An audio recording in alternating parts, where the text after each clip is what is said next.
Good day, everyone. I'm your host, Lee Judge, and welcome to today's webinar entitled The Rules of Omnichannel Customer Engagement, a roundtable discussion brought to you by Jacada. Once again, as a note, to honor the privacy of our attendees, only your name will appear in the attendee window. Our presenters today are Jeremy Cox, Principal Analyst of Customer Engagement Practice at Ovum, and Tom Smith, Manager of Customer Experience Product Innovation on the Contact Center Innovation Team at Verizon. Today we will define Omnichannel and learn how to prepare your organization for Omnichannel customer engagement. After the event, you will also receive an Omnichannel playbook that will help you continue and strengthen your Omnichannel customer engagement journey. Following the presentation, there will be a question and answer session, so please feel free to type your questions into the Q&A window at any time. Also, once again, only your name will appear in the attendee window. So let's begin. We'll start the conversation with Jeremy from Ovum. The presentation is all yours, Jeremy. Thank you very much. Right, let's see if I can look into it. Yes, looks like we're making progress. Hello, everyone, and thank you very much for sharing your time with us today. Hopefully, what you'll hear will add a little bit of colour to some of your own thinking around Omnichannel. And what I'm going to cover is, first of all, try to nail the beast down Omnichannel. Our industry is full of buzzwords, and I think it's important to at least give you my definition of Omnichannel, so you've got a good view of what I'm going to be talking about. And then why Omnichannel customer engagement must be a top priority, and particularly now. And then looking at some common misconceptions around Omnichannel. And then I'm also going to present a simple Omnichannel maturity model, and this will give you the opportunity to consider where your own organization is today. So hopefully that will generate some interest there. And then I'm going to end up with some recommendations, hopefully to help you progress to the next level in your Omnichannel venture. And then finally, I'm going to pass over to Tom, who's going to give us the perspective on Verizon's market experience. So there's quite a lot to cover, and hopefully you'll find it stimulating and helpful. Okay, so here's my definition. Now, it may not be the most elegant definition you've ever seen, but hopefully it sort of captures the essence of what Omnichannel should be. So I define it as the means by which an enterprise enables two-way engagement with its customers across any channel or combination of channels, both digital and physical, to deliver a contextually relevant and trust-building experience, consistently and always respecting customers' preferences and privacy. So as I say, it's quite a long definition, but I think that just to pick out some of the key points, it's two-way, so it's not about pushing messages out to customers in the hope that they're going to buy, but very much enabling a two-way engagement and enabling customers to connect with your organization. Any channel, any combination of channels, and of course, one of the biggest challenges is harnessing channels and orchestrating it across both digital and physical domains like stores, for instance. Contextually relevant. So if you deliver what the customers are really looking for, which will help them complete their particular journey, then that's got to be one of the #1 aims.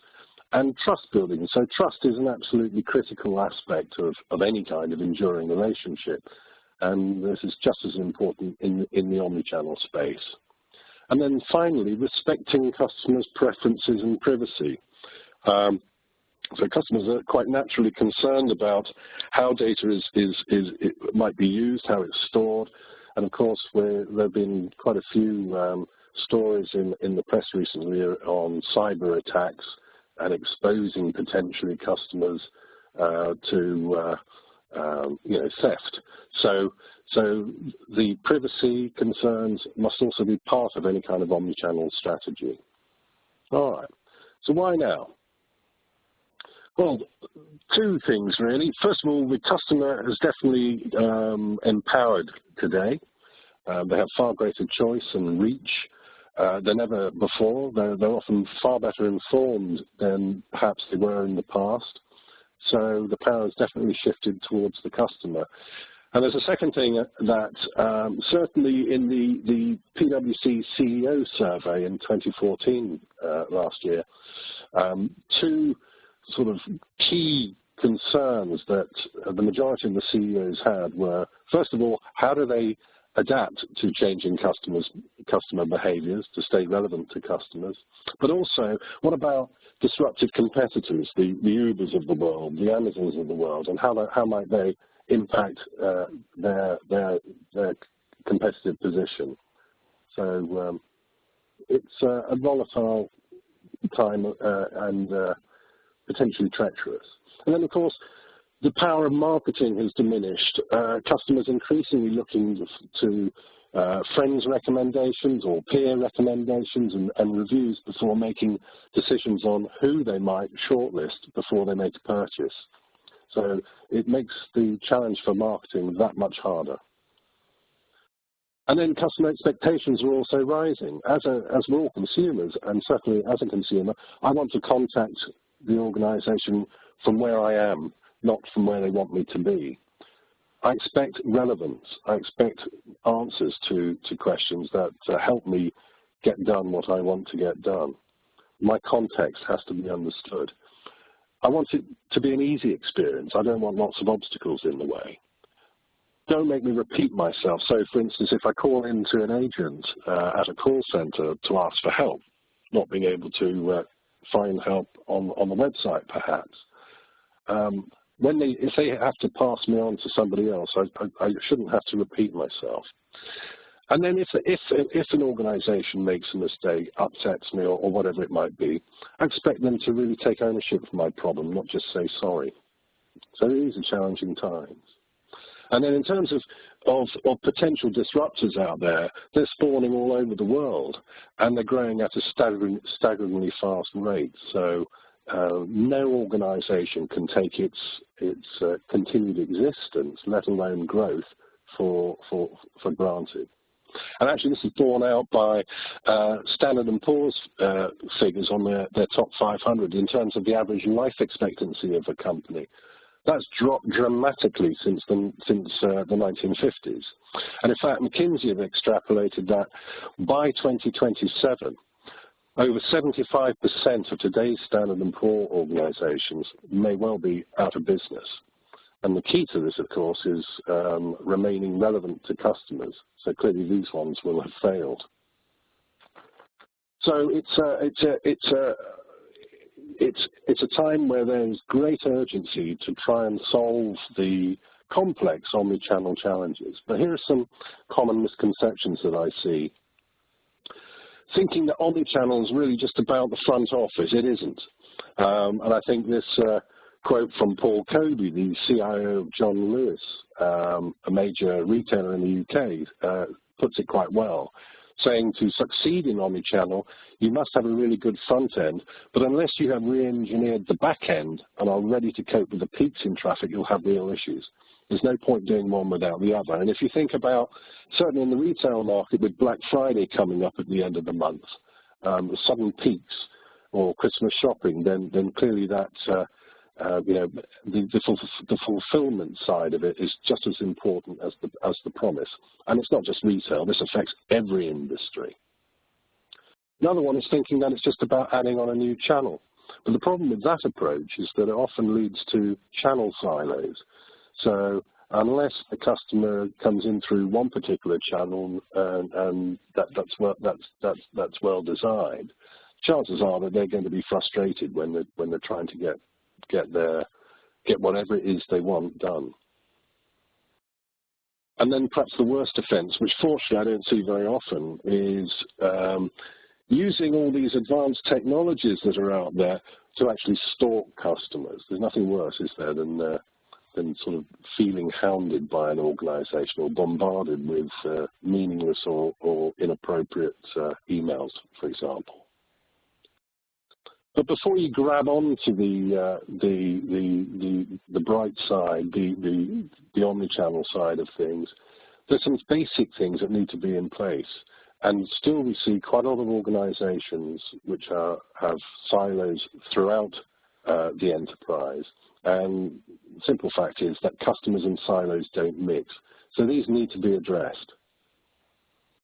And then there's a lot of talk about customer journey mapping, and that's a great way to start in terms of trying to understand how customers might want to interact with an organization, depending on what it is they're trying to get done, and maybe also who they are and their particular preferences.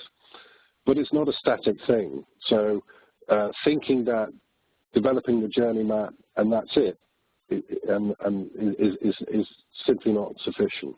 There has to be some kind of feedback loop.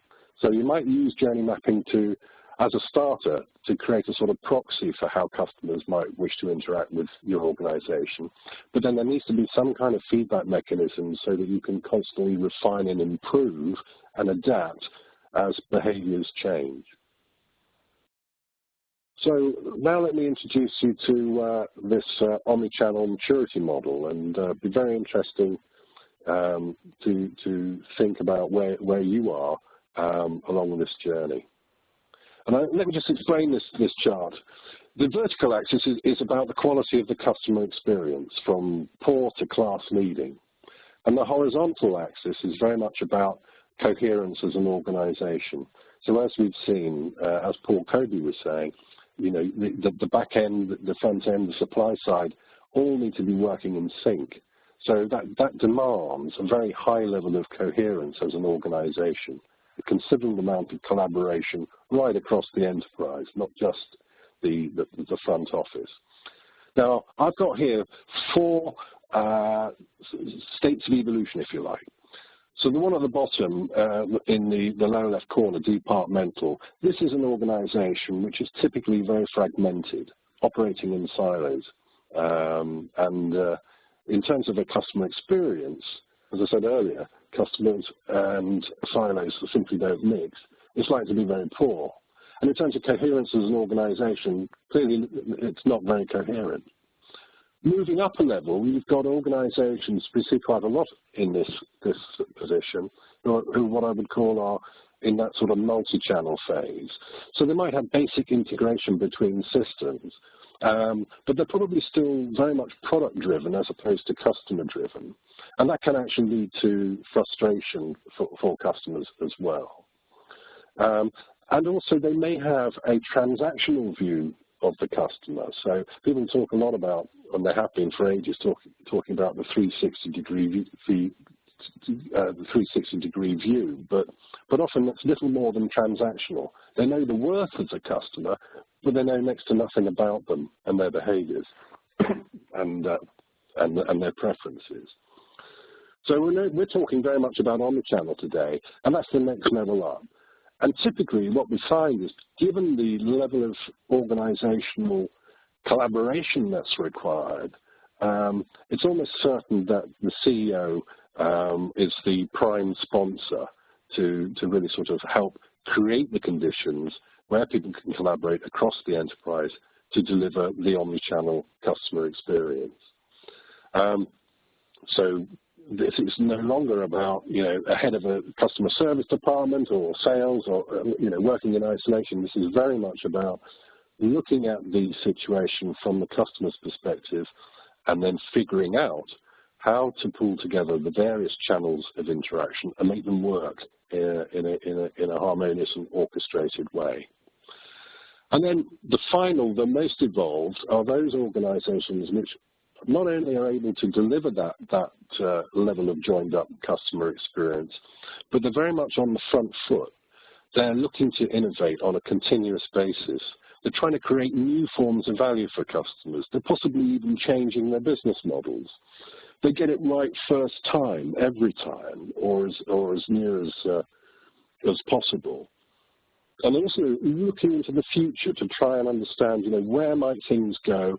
What could they harness to deliver an even better experience, whether that's directly through multi-channel kind of capabilities or even in new product services that add even greater value to their customers. So those are the four sort of levels, from departmental, multi-channel, omni-channel, and then what I'm calling customer adaptive. Okay, let's hit that button. Here we go. So what recommendations do I have? Okay, well, I think there are 10, or at least I've identified 10 critical characteristics for omni-channel success, and they sort of fall into sort of 3 buckets, if you like. First of all is recognize the customer.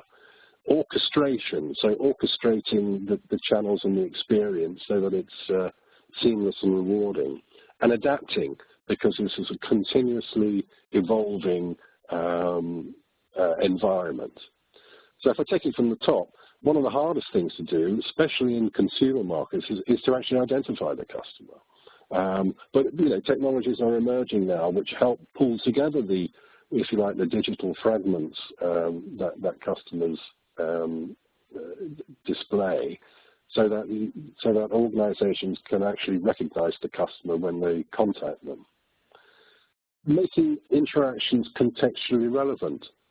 So understanding about the customer, putting together all the information that an organization has on the customer, and possibly even augmenting that with third-party data to really sort of fine-tune either next best actions or content if they happen to be going onto a website. Remembering that it's the customer's choice, so not forcing them down a particular channel, but actually enabling them to contact the organization in the way that is most convenient for them. And it's going to include any combination of channels. So understanding how customers wish to interact with an organization is an essential part in order to determine what are the right combination of channels. And of course, as I said earlier, it's about digital and physical. I mentioned two-way. Continuity of experience, so as customers increasingly hop between channels, so that they don't have to repeat themselves, you know, that information should be there, and it should be there in real time, so that whoever's interacting with the customer can help solve the customer's challenge. Minimum customer effort, so making it as easy as possible. And we're increasingly seeing firms using things like not just NPS scores, but also net easy scores, so how they can, you know, how easy was it to interact with the organization. And then on the adapt side, it's got to have the value chain pretty much integrated so that the brand promise can also be delivered. And then in terms of being customer adaptive, so this is really about continuous and persistent relevance to the customer, being able to sense, respond, and adapt at the right pace and frequency to remain relevant to customers and deliver the experience that customers increasingly expect to receive. So those are so if you're thinking about or developing an omnichannel strategy, then these are certainly 10 elements that you might want to consider. I dare say there are more, but I think these are the ones that struck me as a good starting point. And then some fundamental principles should also guide development. So working from the outside in, as it were, aligning around the customer, designing from the customer back. So if you think about processes, making sure that they're fit for purpose, sensing the context and intent and acting on it, validating continuously and also fine-tuning the experience on a continuous basis, and making it seamless and frictionless, so removing any obstacles to the customer interaction. So those should be some guiding principles, I believe.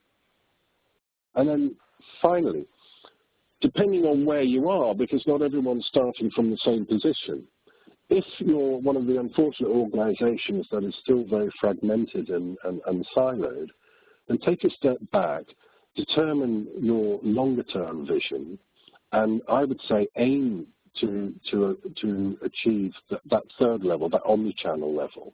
There's no point just trying to ape omni-channel by just bolting on additional channels. If you're a multi-channel organization, or that's where you are now, then determine again your omni-channel vision. Understand customer journeys and try to develop a coherent and orchestrated capability across those channels And it may also involve significant changes in the organizational structure. So it may be organizing more around particular customers or customer segments. It could, in fact, be part of, it could be a cultural challenge as well. So how serious is the organization about customers? And is it putting customers first or second? And then if you've already made substantial omni-channel progress, then look to extend your capabilities, look to enrich the experience, and maybe you look at things like the Internet of Things as additional mechanisms for creating that better experience. Innovation is critical, and developing it as a competence within the organization is another major challenge. But certainly, any organization that's making substantial progress in terms of omni-channel delivery should also, in tandem, develop an innovation competence. And then finally, customer adaptive. If you're there, the first thing to do is to avoid arrogance, because there's nothing to stop you falling back, but extend your value, perhaps through the Internet of Things, perhaps through sort of immersive experiences that really sort of wow the customer and increase the pace of innovation and possibly even change business models. So there are some sort of guidelines, if you like. So if you're at the earlier stage, the departmental stage, you've got to get the basics, the foundations in place. And then if you're one of the more advanced organizations, then don't rest on your laurels. So those are the recommendations I make. Now what I'd like to do is pass you over to Tom, who can give you some perspective from the market. Terrific. Tom, over to you. Okay, terrific. Thanks very much, Jeremy. And thanks again, everyone, for joining today. I've been in the business of providing technology-based solutions to customer service organizations for about 15 years or so. And over that time, I've gained a lot of insights from speaking with analysts in the industry, such as Jeremy, as well as some of our partners and vendors and even competitors. But most importantly, from the business leaders at the enterprises who are there in the trenches delivering customer service. So throughout all that, it's always great to hear other perspectives, and it's great to hear when respected leaders in the industry like Jeremy make statements that corroborate what I believe to be correct. So that was a great presentation, great to hear. And I think that you'll see throughout my slides here that Jeremy and I have many similar observations, although arrived at independently. So that being said, let's start out with talking about the customer, because for all of the technology advances within customer care leading to omni-channel, what's most important is that serving the customer is really what is driving the new solutions. It's not the availability of technology that is the most relevant. It is what do customers need, what do customers demand. And what we're seeing is that customers are requiring more and more to have a very personalized and consistent experience, consistent across channels. It doesn't matter whether you start out with the telephone, with the web, with a mobile application, even visiting a retail location. You want some consistency across those various touch points. And also, very importantly, we must adapt to the context of the individual customer, and we must provide contextually relevant services based on not only who they are, but what they might be doing at the time. One final point on this slide that's very important to note is that the bar is raised when your customers have a great experience with any enterprise.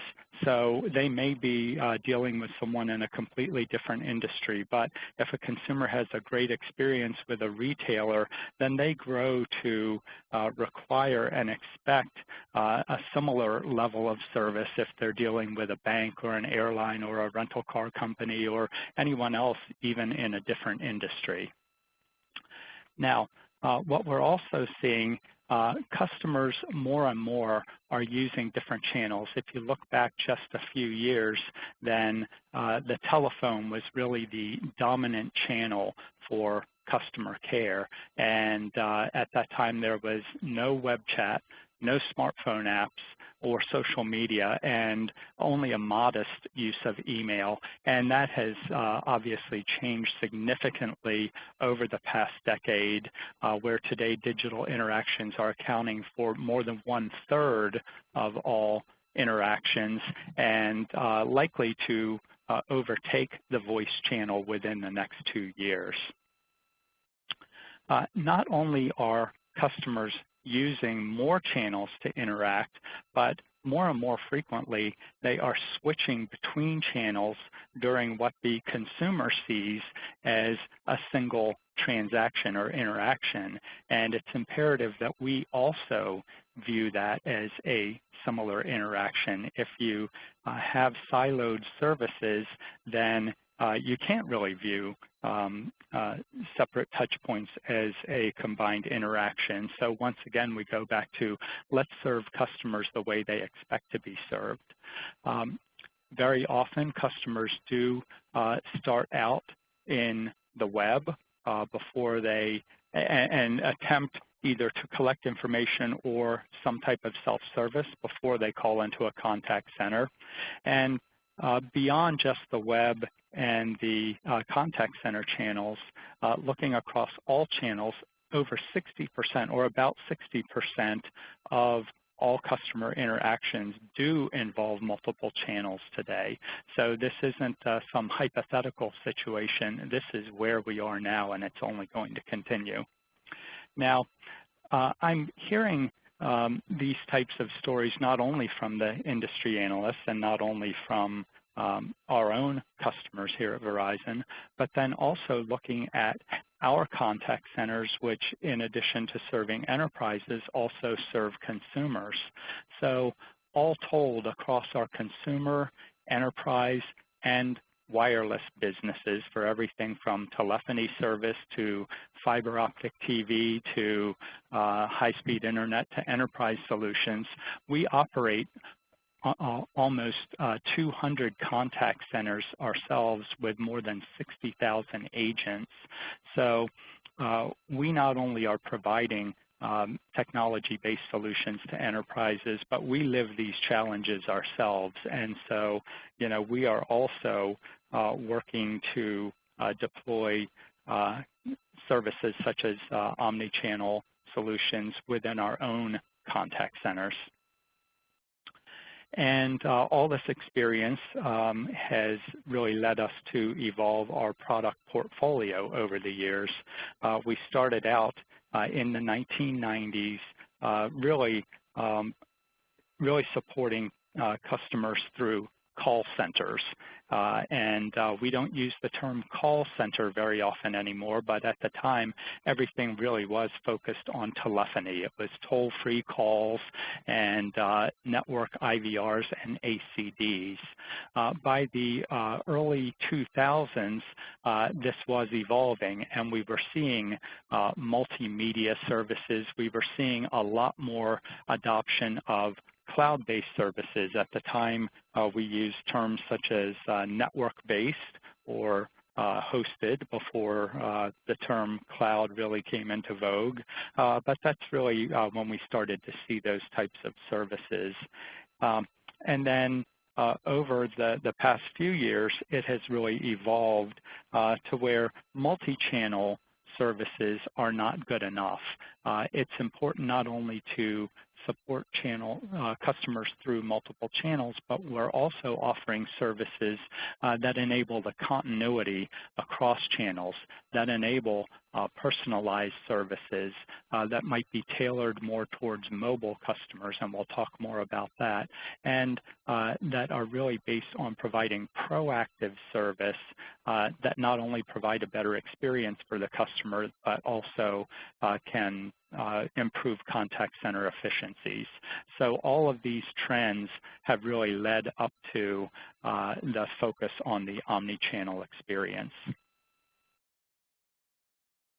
So what is omni-channel? I don't have a definition written out as Jeremy did, but I do see a lot of common ground here, and there are some core tenets as to what constitutes an omni-channel solution, as well as really some of the guiding principles for how we have to treat customers within an omni-channel environment. So for an omni-channel solution to exist, the real key is building the workflow once, and so that you are sharing logic and these workflows across multiple channels. So a unified back-end system that can be accessed through multiple channels, deliver a consistent experience across those channels, and then as noted a few minutes ago, moving not only into a unified experience, but also more personalized experiences and more contextually relevant experiences. And in terms of the guiding principles, we do want to enable the consumer at all times to really be the one that selects the channel. We've seen a lot of things done right over the years, but we've also seen a lot of things done wrong over the years, and we know that what frustrates customers more than anything else is, number one, forcing them into a channel such as self-service when they don't want to be in self-service, and then number two, making them repeat information, as Jeremy mentioned, when they switch between channels. I think we've all experienced when we call into an IVR, provide information on our identity, our account information, authentication, the reason for our call, and then we go to an agent and have to repeat that information. So in an omni-channel experience, that should never happen. Now, Jeremy shared his omni-channel maturity model. We're viewing things somewhat similarly. This is just a different way to slice the onion here, but really you can start out, and most enterprises did start out in the 1990s, as mentioned before, with telephone-based customer care. And then when they moved to a multi-channel environment, rather than having the common back end, that actually created, in many ways, more problems for the customers because you ended up with a fragmented experience. And so moving from the one-size-fits-all interaction to multiple channels, and then finally to where you can have personalized interactions. So we're looking not only at cross-channel, we're also looking at using available data about the customer, which may come from multiple sources, to really tailor that experience and base it not only on who they are, but what they might be doing at the time. And so the key technologies underlying the omni-channel vision, number one, that integrated back-end platform. Number two, the customer journey mapping. And as Jeremy pointed out, journey mapping is not really just a one-time exercise, but by really understanding and continually reviewing how customers interact and move through the different channels that are part of your solution, you can not only update your services, but that journey mapping can also help you prioritize what is the most important solution or part of the solution to work on first. Omnichannel doesn't have to be, and in most cases won't be, implemented all at once. And then finally, the analytics are the third key underlying piece, which enable the personalization and the contextual relevance. Now, having noted that you don't have to start or you don't have to plunge into omni-channel all at once. It can be a rather ambitious goal. Many customers ask, where is a good place to start? And it certainly will vary from customer to customer, but in many cases, tying together the mobility channel and the contact center channel represents a major step forward toward achieving the omni-channel vision. We all know that mobile phones are nearly ubiquitous. 90% of the population has access to at least one mobile phone, and that's much, much higher, as you probably would expect, than landline phone penetration. Not only is there a high penetration rate for mobile phones, but the majority of those are now smartphones. Just 4 years ago, only about 1/3 of Americans owned smartphones. It's up now to nearly 2/3 and continuing to grow. And finally, on the left here, we see, as a result of these trends, that customers are using their mobile devices to try to get service either through an agent with some type of assisted service, through self-service on the mobile phone, which could include an application, it could be a mobile web page, it could be some type of hybrid solution, or engaging not only through voice with a representative, but also through other means such as SMS and text. So all of those methods of engaging with a mobile phone are up significantly in terms of customer preference over the past 5 years, whereas some of the more traditional means, most notably voice calls from the home telephone, have dropped dramatically. So one final thought that I would like to leave you with, Jeremy had mentioned silos, and I see this myself when I'm out talking with business leaders among our enterprise customers. All too often, we'll start a conversation and they'll say, well, the solution that you're mapping out here is great, but we're the contact center people. You also need to bring in the mobility people, so let's schedule another meeting.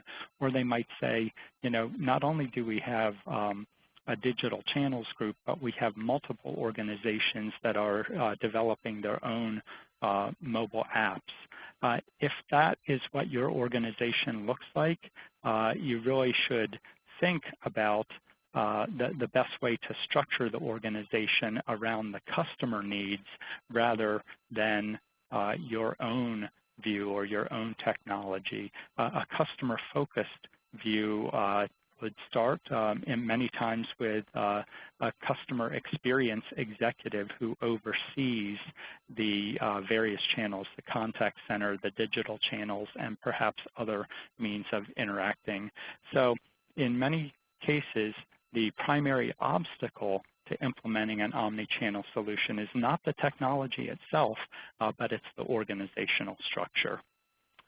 So with that, I would like to hand it back over, and I think we can start addressing some of the questions you might have. Okay, thank you. I will take the controls again. And okay, thank you for your valuable insights on omnichannel customer engagement, both Jeremy and Tom. Due to the high participation in the webinar, we're going to answer as many questions as possible from the Q&A window, and the remaining will be responded to you directly after the event regarding your questions via email. We'll now answer a few questions that have already been added to the Q&A window. Gentlemen, please be open to interrupt me at any moment to pick a question you'd like out of the Q&A window. And I'll start with one that came in earlier. The first question here says, where are most organizations today on the maturity curve for omnichannel? Shall I pick up that one? I mean, what we're seeing is the majority are still behind the curve when it comes to developing a robust omni-channel capability. Fortunately, I think it's a smaller proportion of organisations that are sort of haunted by silos. I think silos are beginning to break down now. But I think the vast majority of organisations are still trying to sort of go from basically being relatively integrated to actually trying to orchestrate the customer experience and move to beyond multi-channel, if you like. So I'd say, you know, majority of multi-channels still struggling with that, trying to turn it into omni-channel. Of far fewer organisations have really mastered it, and I'm not really surprised. I think it's a substantial and complex challenge, and as I sort of indicated earlier, it does require a huge amount of cross-organisational collaboration to make it work effectively. And Tom pointed that out as well. So that's my sort of view on that. Yeah, and what I have been observing is the good news is that most organizations seem to realize that this is what they need to do. They are seeing that you know, their customers are interacting with them through multiple channels, and that having implemented a multi-channel solution has led to as many problems. That might be a stretch, but has led to many problems, you know, just as it has helped to provide better service by allowing the user to select the channel.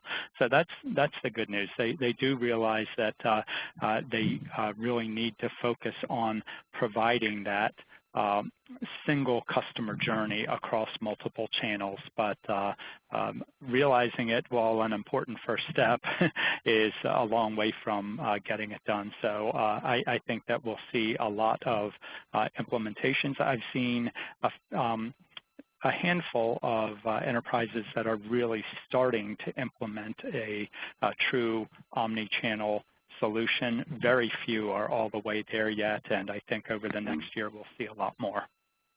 Okay, excellent. I have a question here along those same lines, Tom, you may want to answer. It says, when moving to omni-channel, can we leverage the mobile and contact center services we've already developed, or do we need to start over?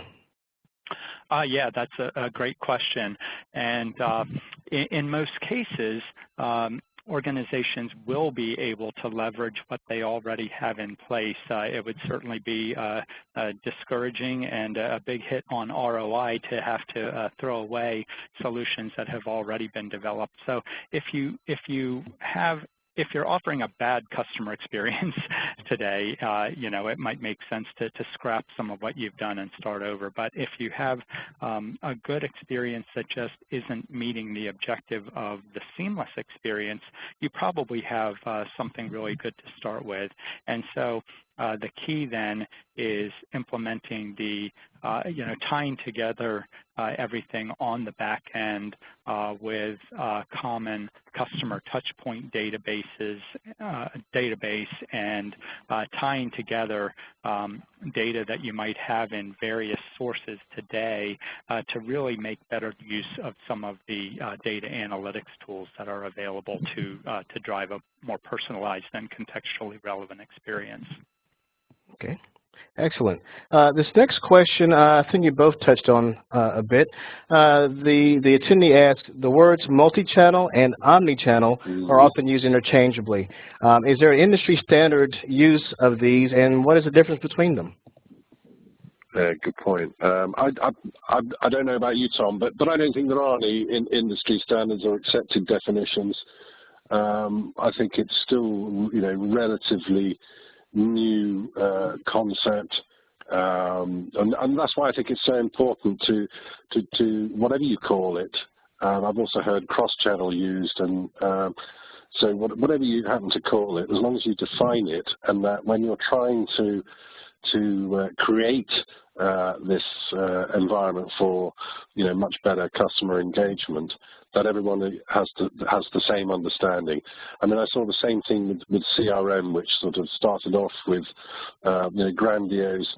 It was going to change the entire enterprise, and then after about 20 years, it's kind of been distilled to little more than Salesforce automation with a bit of sort of marketing thrown in and possibly some service. So I do think it's important to nail your definition, whatever you happen to call it. These are just labels at the end of the day.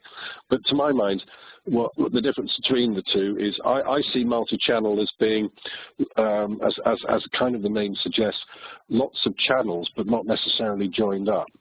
Whereas omni-channel, I see more about this, being able to enabling the customer to hop between channels without having to, repeat themselves or enter a whole load of the same information yet again. So that's I think the main difference. Tom, I don't know what your feelings are. Yes, I certainly agree. And omni-channel, sometimes there are buzzwords out there and jargon that turn people off a bit, and the definitions can be nebulous, which I think that your definition there on one of your slides, Jeremy, was a terrific one. And I think that you nailed it. To me, the term omni-channel seemed to come into vogue a couple of years ago at about the same time we were hearing another phrase very frequently, and that was customer journey. So the idea of the seamless customer journey across these multiple channels, I think, is the real distinction. And then we've layered on a few other concepts here, both of us in this discussion, with personalization and contextual relevance. But I think really that seamless journey across channels is the big distinction. Well, let me combine a few questions here. Once a company has defined their own definition of omnichannel, who within the company or what department within the company should own omnichannel? Good question. My perspective on this is that given the level of cross-organizational coherence, as I sort of pointed out in the maturity model that's required, if the CEO isn't keeping a good watchful eye on this, then I think that's almost sort of gross dereliction of duty. And going back to that PwC research, if they're worried about customer behaviors, which they should be, and how those are changing, then really they've got to create the conditions where the organization can get its act together as quickly as possible. Now, I'm not saying that the CEO is going to be involved on a day-to-day basis, but they should certainly, put somebody in charge with the cross-organizational perspective. And I've seen it. It could be chief customer officer. That's quite relatively common. It could even be the chief operating officer. Somebody who's got cross-organizational clout and certainly support from the CEO, but underneath there will probably be a fairly extensive team representing different parts of the organization and figuring out what it is that they're trying to deliver, which kind of comes back to the previous question on where are we aiming, or what is the definition? So to my mind, you're not going to see a lot of success unless the CEO keeps a very regular, watchful eye, and can remove some of the barriers, or especially the silo barriers, if you like, within the organization. Okay. Yes, I've even seen some organizations that have created the position, a C-level position of Chief Customer Experience Officer. Yeah, I think we'll be seeing more of that. I mentioned that in order to be successful at a minimum, you need to bring the contact center and digital channel people to the table together even if they don't report up the chain to the same place. Hopefully they will, but short of that, you at least need to bring both those organizations together. And then depending on the organization, for retailers, there are going to be other marketing and operations people who play a big stake in providing that consistent brand experience. Okay. And I think this is where things like sort of journey mapping can help in terms of, getting people started, getting to see the problem or the challenge from the customer's perspective. I think that's a great starting point. All right. We're going to begin to wrap up. We'll take about 2 or 3 more questions. We have a large number of attendees, and the questions are still coming in on this topic. This is awesome. But we're going to wrap up about 2 or 3 more questions, and I'll combine a few to give you guys some conversation points to summarize. A couple of them are about measurement of omnichannel. So one asks about, do you include social media interactions in your interaction statistics? And also, what are your recommendations for metrics for measuring the success of an omnichannel strategy? Excellent question. And it also leads to the continuous sort of feedback from what's actually happening with customers, which can help, refine things. So success could be measured in a number of ways. I'd certainly start with, how does the customer actually feel about it? What's their experience of it? How easy is it? So, Net Promoter Score seems to be pretty much the default measurement that has been for a while, but I think it also needs to be added to things like, I've seen this sort of net easy score. So, how easy was it for the individual customer to actually achieve what they were trying to achieve, or what barriers were in place? So I think that's important. I also think it's important to look at what's going on in the social sphere as well. So sentiment analysis provides another sort of form of measurement. So I don't think it's a single silver bullet. It's a collection of metrics that need to be captured, I think, to help sort of triangulate on what is the real situation as far as the customer is concerned. And then, of course, there are financial aspects too. So, what difference has it made to the organisation? Is the impact having the desired effect? Are there now more advocates from customers? Are they helping to spread the faith, as it were? How long have customers stayed with the organisation? There's a whole variety of different measurements, I think. Okay. This one I think is. Oh, go ahead, Tom.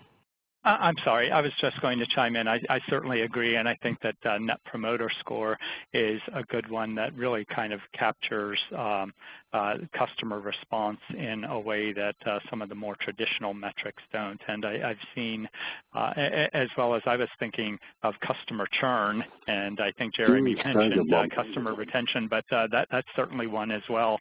And there might be various factors contributing to churn levels, but we've certainly seen from many different surveys that what affects churn far more than satisfaction with an actual product is satisfaction with the service that organizations provide around that product, and that's what leads to retention and repeat purchases. And we're certainly seeing organizations focus on these types of customer satisfaction metrics much more so than in the past, where there was so much reliance on contact center efficiency types of metrics, such as average handle time and first contact resolution. I have a question along those lines for you, Tom. They mentioned they like the maturity models that you both showed, and they want someone to speak on how you've captured business value in the model. Specifically, what were the benefits for Verizon to move in this direction, and how did you measure and capture the value? Yes.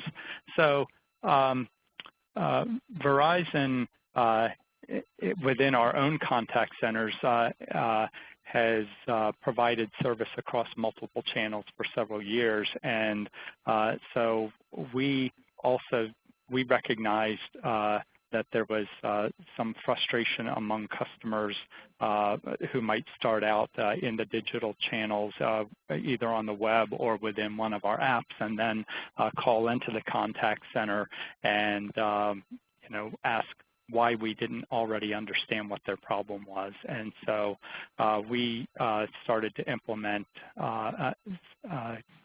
customer touchpoint database on the back end, and frankly, I'm not sure that I can point to the specific metrics. I'm not in the contact center operations team myself, so I'm more focused on delivering solutions to our enterprise customers, but I've certainly had a lot of conversations with our own contact centers operation team, and they've indicated that they have seen an improvement in Net Promoter Score, and our churn levels remain excellent, among the best in the industry.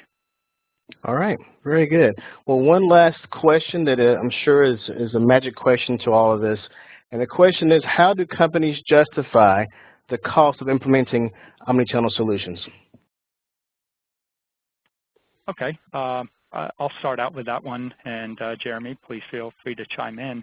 What I've seen, once again, a few years ago, it seemed that enterprises really viewed customer service, or the contact center in particular, as a cost center, and so there has always been that focus on cost containment, and now I think, while that hasn't completely gone away, there is a much more balanced focus on delivering a great customer experience combined with containing the costs within the contact center.